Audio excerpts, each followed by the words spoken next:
So yun na nga, kakatapos ko lang ng duty. At dahil medyo nagutom ako, samahan nyo akong gumawa ng pagkain. Time check, it's 11 o'clock in the evening. So hanap ako na makakain ng midnight snack dito sa aking drawer. And guys, ito nga yung nakita ko. This is my comfort food and Nissin ramen.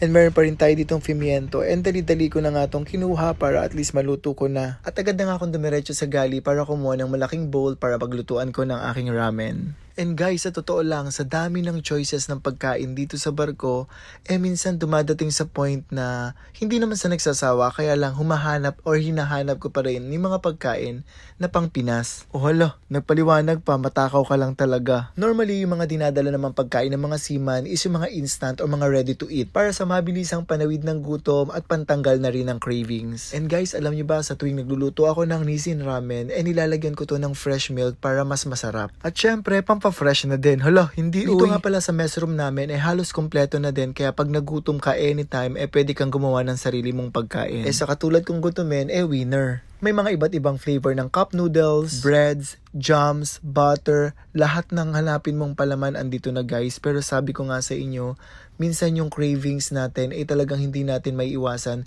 Kaya naman nagdadala pa rin ako ng cheese pimiento. Na pinartner ko siya ngayon sa brown bread. At habang hinihintay ko nga na maluto yung aking ramen, nagpalaman na ako ng tinapay para at least ready na rin siya pagkaluto. And after a few minutes, beep beep, eto na nga guys, luto na ang ating ramen. Mas masarap sanang kumain ito kung ka-share mo yung taong mahal mo. Hala, kaya lang ang layo Nasa Purok 5, Andap, Laak, Davao de Oro. Hala, complete address. Anyway, ito nga at ready to eat na ang ating midnight snack. O diba, kala mo authentic din? Kaya naman, happy na naman ang aking tummy. Wala man ang aking uyab, andito naman to the rescue ang aking kaibigang lutang. At guys, ito nga pala yung area na madalas naming tambayan dito sa mess room. At dito rin nagkikita-kita ang mga crew kapag kainan na. Dito rin madalas mag-chill, kwentuhan, tawanan. And alam nyo ba guys, meron din kaming The Filipino Channel, kaya naman masarap tumambay dito at manood ng TV. At kapag may birthday yan, asahan mo na maraming pulutan. Hala, hindi yun. Kapag may birthday yan, dito rin kami nagkakantahan. Etong area na to ang nagmimistulang entertainment room ng mga crew. At dito rin madalas mag-perform ang aking kaibigang lutang.